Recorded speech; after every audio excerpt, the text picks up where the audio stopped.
Hey guys, what's up? Welcome back to Stormworks, and we are back. We're working on our frigate, and we're going to get right into the building in this one. So I did a little bit of work off camera. You guys will probably notice that if you've been paying attention. And essentially what that work was really just adding these ammo belts and these few drums, but that is pretty important for what we plan on doing today. So in today's episode, we are going to be building a ammo storage room, and this is going to be for the entire ship. Now, this is going to be one of those parts of the ship that changes around quite a bit as we build it, but for the most part, in this episode, we are going to start getting some of that laid out. We're going to get as much ammo into this room as we can, and we're going to detail it up a little bit, and then we'll come back to it a little bit later, and we'll add some more stuff depending on, what we do weapons-wise. So I will say we make some changes weapons-wise, which means obviously we'll have to make some changes to the ammo room. But it is going to be, essentially, it's just going to be symmetrical. And then the other main thing that we're going to get done today is I'm going to add a port onto each side of the ship that you can dock to and then reload ammo.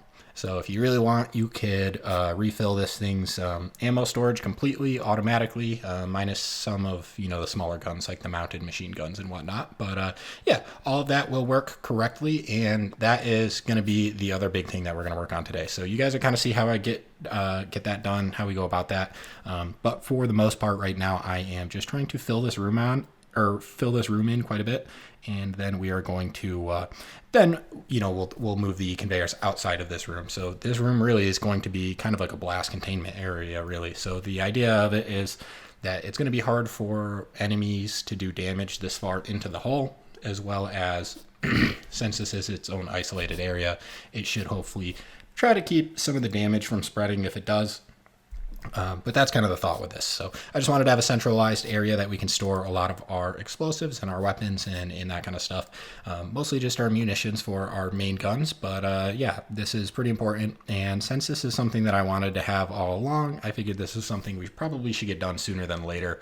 And that's kind of why we're doing it now. So I want to get this part of the hull kind of shaped out, and then we can play around with layouts a lot more once we know where this takes, or the footprint that this kind of takes up. That will make the rest of the building a lot easier for us. So that's why we're going to go ahead and we're going to get this done mostly before the rest of the interior.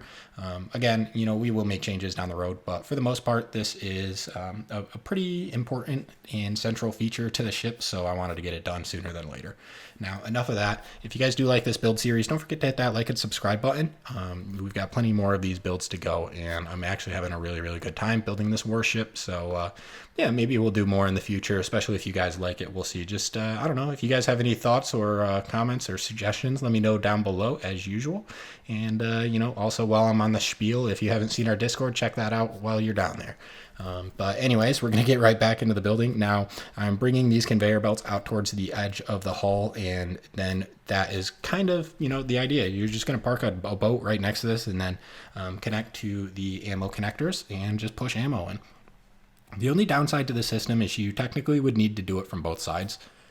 I didn't really want to get into adding a bunch of junctions and all that kind of good stuff. I figured, 99% of you probably won't ever even reload this ship, so it doesn't really need to do it anyways. But it's something I'm doing, not really because, I don't know, how do I say this? It's not really because I'm trying to just give play features, which is one thing that I do usually think about quite a bit.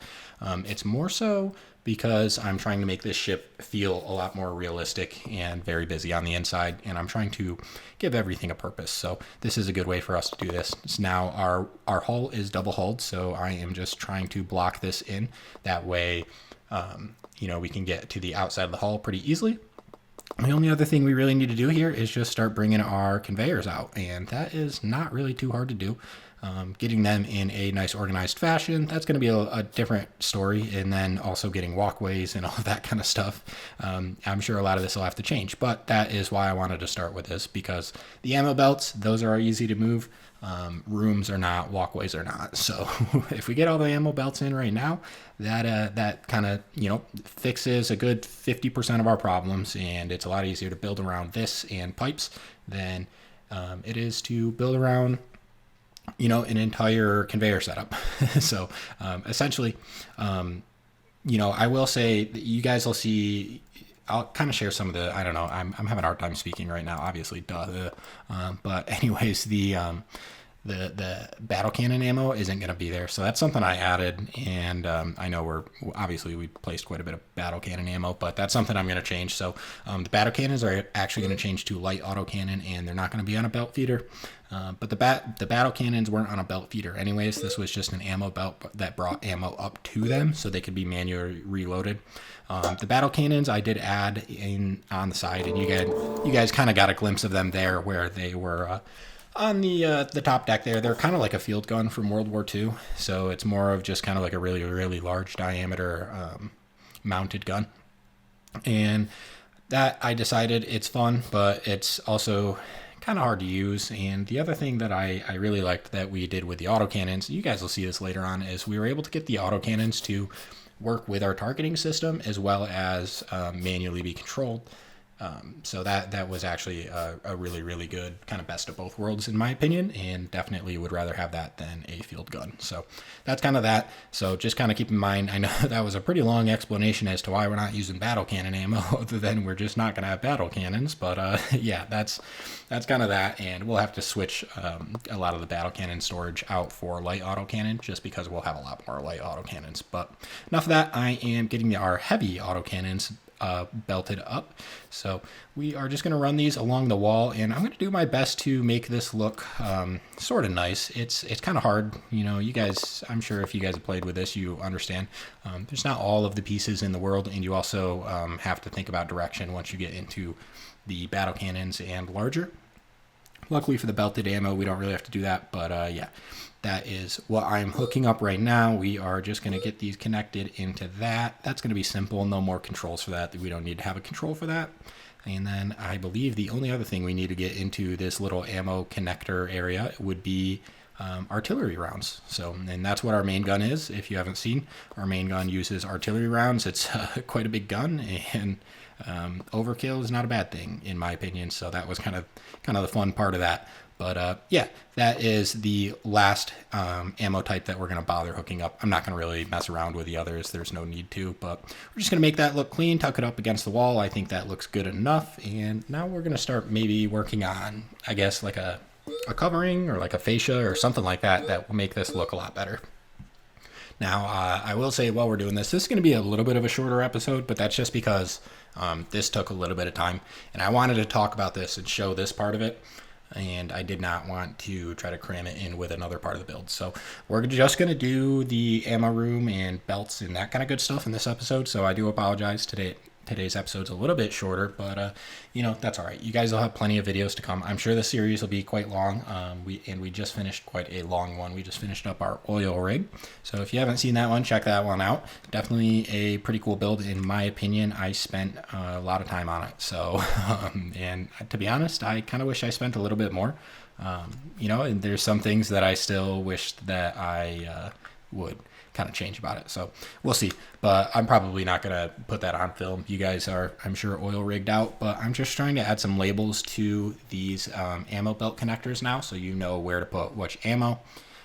The only other thing that is kind of concerning about this whole system is it's kind of an awkward place to get belts down. So you'd probably have to build something specific. And I know you guys are going to say, well, Whack, why don't you build something specific? And I'm going to be blunt, guys. It's because I don't want to. So if one of you wants to, great, let me know. And I'll throw a link onto it once we get this onto the workshop. But yeah, I'm probably not going to build a vehicle for that, guys. But yeah, also, if you are going to build one, maybe hold off a little bit, just because, like I said, this changes a little, and we're not going to be using the battle cannon ammo. But anyways, yeah, enough of that. We're going to get our artillery rounds finally loaded up, and this is our last one, like I said. Now, this is going to be a trickier one, just because they're a little bit bigger. I'm just going to get rid of those signs for now. We'll just copy and paste them. We'll see. That should work just fine for us. Make sure we flip them around, and I hope you guys get the abbreviations. HA is heavy auto, BC is battle cannon, and then I'm gonna have to center this, and you know, it's just I get super OCD about things like this, so we're going to have to play around with this, and we're going to have to do AR, I guess, for artillery cannon. And it really bothers me that there's that double gap right there. But anyways, that is good enough, guys. We'll get that all labeled up also, just so if you guys do hover over them, you can read them. Now, it'll probably be a little bit of time before we come back to this. I'm not going to come back to this reloading system until probably the ship is basically done. I just wanted to get the blocks in place, like I said. So right here, you could see it leaves this kind of awkward long hallway in the hull that we'll have to figure out what to put there. But I have a really, really good idea for that, and I think you guys will like that. And that solution would be torpedoes and or wet subs. Now, a wet sub is like a submarine that you get in, but you need scuba gear for still. So it's kind of just like a vehicle underwater, but it's not pressurized. There's no air, nothing. So you need your own life support. So probably enough room down there for a wet sub. I think I definitely want to play around with a wet sub. The other thing I did make, and I made this just for fun one day, was a torpedo it's a TV guided torpedo. So it's not like radar or anything. It's you steer it. But the reason for that is because on the front of it, there are magholes. And you can attach to the bottom side of the hull. And as soon as it attaches to a bottom side of the hull, it will broadcast its X, Y, and Z locations back to our targeting computer. And we can plug that right into the targeting computer and just shoot right at those coordinates without even needing to see them. So that was the other idea. I think we have space that we can deploy 2 of those out of the bottom of the hull. So let me know if that's something you guys think would be a cool addition to the frigate. It's definitely something we've got to figure out. Now, I've got room down there for something to go into the water mostly. Kind of like a crawl space. We probably have 6 blocks, not really enough for a full floor. But that's not really the issue either. If we had enough room for a full floor there, I'd probably put a room, but the floor isn't very wide. So I'm trying to think of something that we can put underneath a walkway, and that is the solutions I came up with. So a torpedo and or a wet sub. Let me know how you guys think about that, or what you guys think about that. I am definitely not going to get into radar torpedoes. Those are just, if you're going to do a radar torpedo in Stormworks, I'm going to give you a little bit of advice and save you some time and tell you not to. They're pretty tricky, and I've played this game quite a bit. I think I'm pretty good at figuring out a lot of stuff. What's really annoying about the torpedoes is they pick themselves up. So the sonar will pick its own propeller up and try to turn around and go towards that aft end of the torpedo. Which, it's just a whole thing. Anyways, I'm not going to get into that rant because that could be a video on its own. I don't know why they gave us a node. I try to give the devs the benefit of the doubt. I do like this game. I think they did a great job, but that is one thing that does kind of grind my gears a little bit. I don't know what is up with that. But anyways, that is why they are not going to be radar guided or well, I guess sonar guided, active sonar. They're just going to be manned and controlled. And that is okay. I think that's more fun anyways, to be honest. But it's not as, I guess, crazy or cool or, impressive. But I do think there's definitely like a play factor for being able to steer your own missiles, like you're playing Call of Duty or something like that. Definitely there's some fun to be had with that. So I'm always a fan of that. And that's why I go for those systems a lot, because they are fun. They're not super complex, and I'm not doing it because I'm not really capable. It's more of an issue of I'm trying to save on lag. If we have 20 missiles on this ship that all can, have, Lewis script after Lewis script or just tons of logic in them, your computer's not going to like that. And I'm telling you right now, I know your computer's not going to like whatever I'm building anyways. So that's kind of the idea with some of the weapons that I choose. But yeah, guys, this is pretty much it. So you guys can see we got our artillery rounds hooked up. I just added some indicators to all of those so you can see if they are actually connected. And yeah, that's pretty much it for this one. So I'm just going to leave these open for now. We're gonna like I said, we'll come back to this and we'll figure out a lot of this towards the end of the build. But I just wanted to get these in for now, and then now that they're in, also we can actually wrap up the ammo storage room, which will be good. But yeah, that's like I said, that's pretty much all I got for you guys. We're just gonna open these up real quick, give them a look, and we'll close it out. But if you made it to the end, thank you as always. I appreciate it. That's really good for the channel. It's a huge support, and I really appreciate it. It's a big help to me. So, but anyways, guys, that's all I got for today. Thank you so much for watching. I'll catch you in the next one, and I hope you all have a wonderful rest of your day.